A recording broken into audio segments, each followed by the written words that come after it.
Sa Kuya Cargel Blaster here, alam ko sa inyo marami nag-aantay yung review na itong spring type natin na super budget. Okay? Budget friendly talaga to. So ito yung ating airsoft na spring type na K35DA.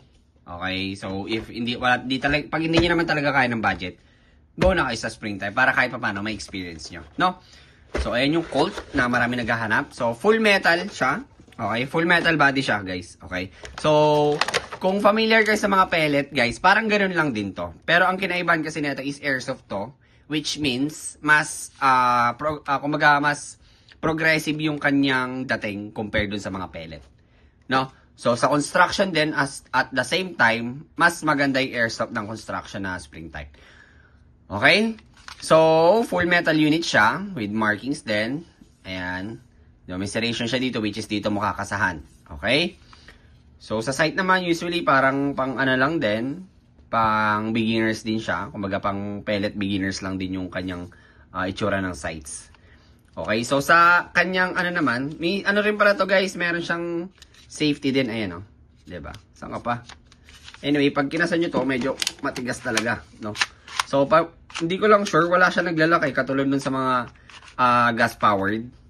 Diba, usually dito nilalak yan. Ito kasi naka-fix na yan eh. So, ang magiging lock na niyan, pag bumaba yan, dito na. So, hindi mo na siya makakasa. Pero mapuputok mo yung trigger. No? So, yung, ito niya is plastic. Okay, pati itong part na to. Kasi, ano nga, spring type nga lang naman eh, diba? Ayan. So, yung trigger niya is, hindi ko sure kung metal or, parang plastic yung trigger niya. Pero goods din yung performance. Dito naman, pwede ka maglagay ng under railing for accessories. Laser, flashlight, depende sa'yo. Pero hindi, yung unit natin, hindi rin siya recommendable na maglagay ng tracer or suppressor. Hindi talaga since yung part na to is plastic lang din. Okay, tapos ito, maganda yung design nandito. Pero maganda dito, metal magazine din siya. Ayan o. Metal magazine constructed din siya. Ayan. So guys, hindi ito ginagamitan ulit ng gas powered Hindi siya ginagamitan ng ganito Okay, so spring type to, isang kasa. Paano ba yung sinasabi na isang kasa? Ganyan Oh. 'Di ba? Isang kasa, isang putok. Lagi ko sinasabi ito sa mga nag-i-inquire tsaka sa mga nagcha-chat. No, kasi yung iba kasi sa inyo syempre, okay, naiintindihan ko naman na baguhan lang din, newbie. So at least ito mapapanood niyo sa YouTube tsaka sa Telegram. Ito mapapanood ito sa mga naka-join syempre. No, at least naiintindihan. Kasi yung ginaganda dito, may kasama siyang accessories which is itong suppressor pala. Sorry, nabanggit ko kanina, hindi pala nalalagyan pala siya. Sorry. Saan nyo na ako. Pagod lang talaga. Anyway, eto siya. So, pero ito plastic talaga to yung part na to. Pero ito, metal to. Ayan. Metal tong part na to, tsaka ito.